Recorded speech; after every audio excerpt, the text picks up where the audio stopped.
తెలంగాణ ఎన్నికల్లో కాంగ్రెస్ పిల్లి మొగ్గలేస్తాం అభ్యర్థుల ఎన్నికల్లో.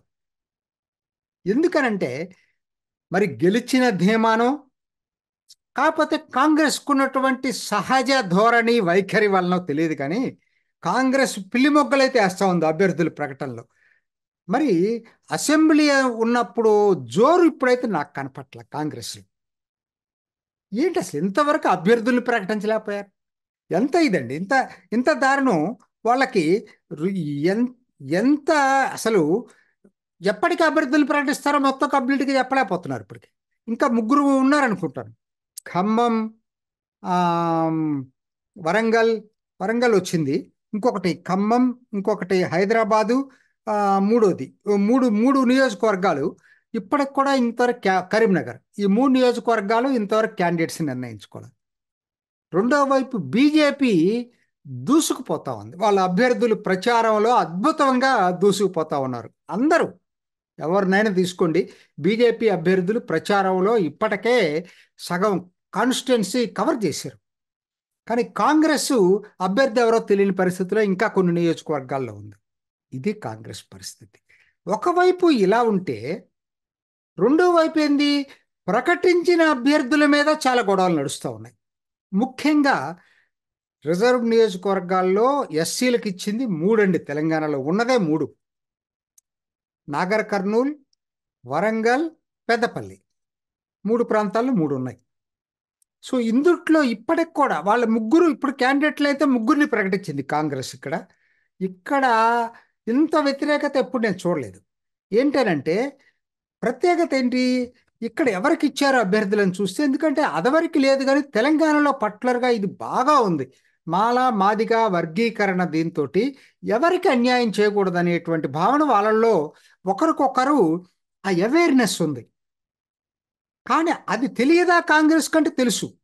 అయినా ఎవరికి ఇచ్చారంటే అతిపెద్ద వర్గీకరణలో సామాజిక వర్గమైన మాదికలకి మొండి చేయి చూపించింది.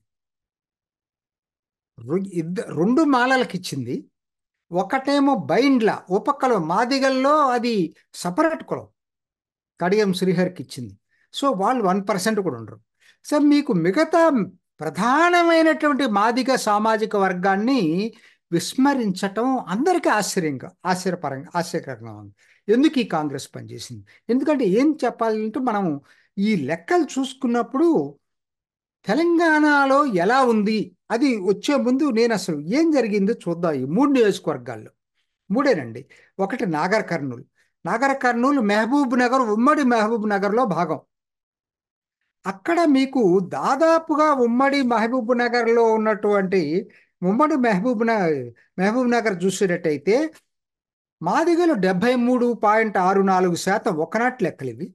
ఇంకా ఇప్పటికే పెద్ద తేడా ఉండదు. మాలలు 16.54%. చాలా. మిగతా వాళ్ళు ఇంకా ఉపకులాలు ఏదో ఉండుంటాయి. సో కాబట్టి అసలు మాలలు లేని చోట మహబూబ్ నగర్, నాగర్ కర్నూల్లో మీకు మాలలకి సీట్ ఇచ్చారు. ఎవరికి? మల్లు రవికి సీట్ ఇచ్చారు. అంటే ఈ విషయాన్ని మరి ఏం చేశారో నాకు తెలియదు కానీ మొత్తం మీద కాంగ్రెస్ ఎవరైతే లాబీ చేస్తారో వాళ్ళకి ఇస్తారు.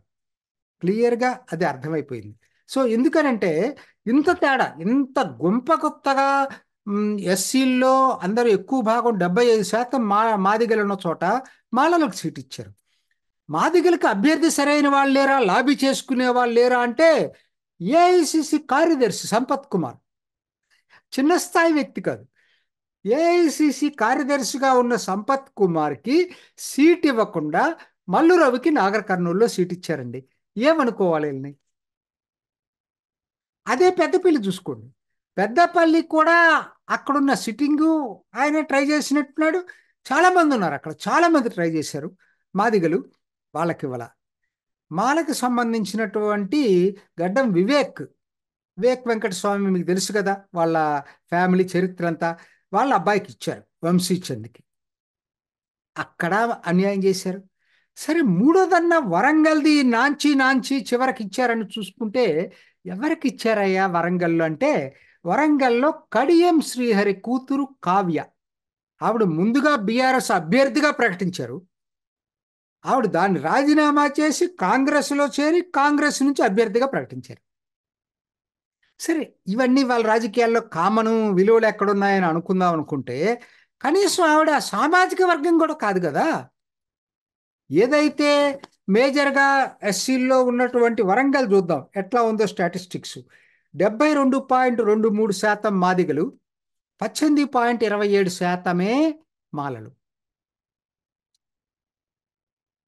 ఇక్కడ వాళ్ళు కాదు వీళ్ళు కాదు, ఉపకులం 1% ఉన్నటువంటి కడియం శ్రీహరి కూతురికి కావ్యకి ఇచ్చారు. మరి ఏమిటి వీళ్ళ మొదటి 2 అంటే కనీసం పెద్ద లాబీ చేసుకొని వాళ్ళు తెచ్చుకున్నారు అనుకుందాం. మూడోది వరంగల్, ఇప్పుడు సిట్టింగ్ ఎంపీ ఇవ్వచ్చు పసునూరు దయాకర్, ఆయన మాదిగా. మరి కడియం కావ్య ఏ విధంగా వీళ్ళకి బెనిఫిట్ అవుతుందని చెప్పి అనుకున్నారు అంటే, వీళ్ళందరూ నాకు ఒక్కటే అనిపించిందండి. 2 కారణాలు.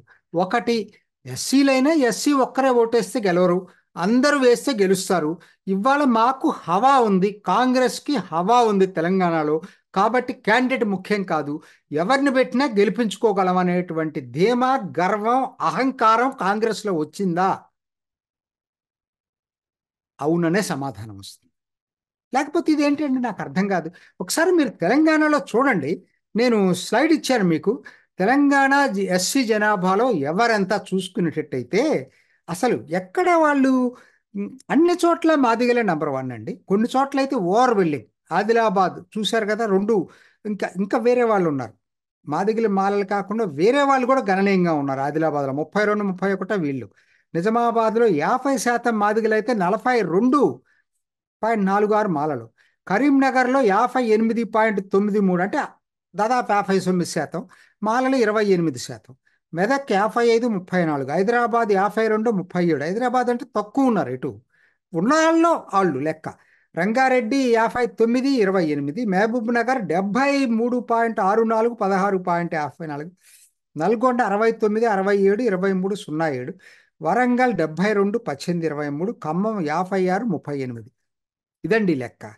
ఇప్పుడు చెప్పండి, వాడి మందకృష్ణ మాదిగ అనటంలో తప్పు ఎక్కడుందో నాకైతే అర్థం కావట్లేదు. మొత్తం తెలంగాణ జనాభాలో 68% మాదిగలండి.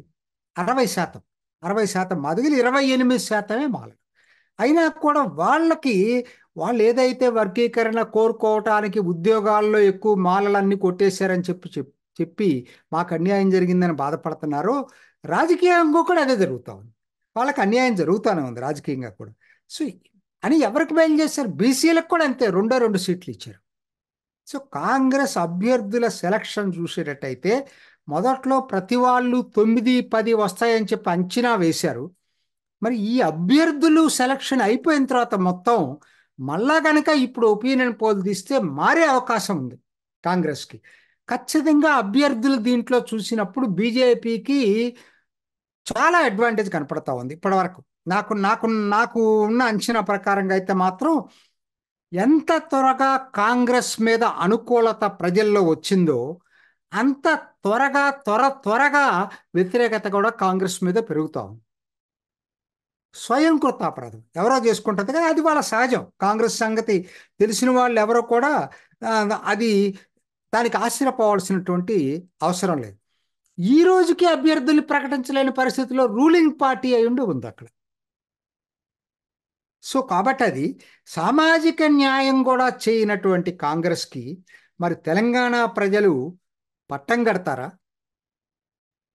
లేక మరి బీజేపీకి పట్టం కడతారో మనం ఎదురు చూడాల్సిందే. ఎందుకంటే బీఆర్ఎస్ అనేది అసలు పోటీలోనే లేదు. సో కాబట్టి బీజేపీకి అనుకోకుండా కలిసి వచ్చిన అదృష్టం ఒకటి, వాళ్ళకి బేసికల్గా ఫేవరబుల్గా ఉంది సిచ్యుయేషను.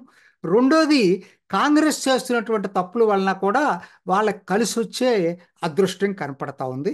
చూద్దాం, ఇంకా ముందు డెవలప్మెంట్స్ వచ్చేదాన్ని బట్టి మరిన్ని వివరాలతోటి వీడియోలతోటి మేము ముందుకు వస్తాం. చూసారు కదండి, మరి ఈ వీడియో కనుక మీకు నచ్చినట్లయితే ఒక లైక్ కొట్టేసి మీ అభిప్రాయాన్ని కూడా కామెంట్ బాక్స్లో తెలియజేస్తూ ఇలాంటి ఇంట్రెస్టింగ్ అప్డేట్స్ కోసం మా ఛానల్ని సబ్స్క్రైబ్ చేసుకోండి.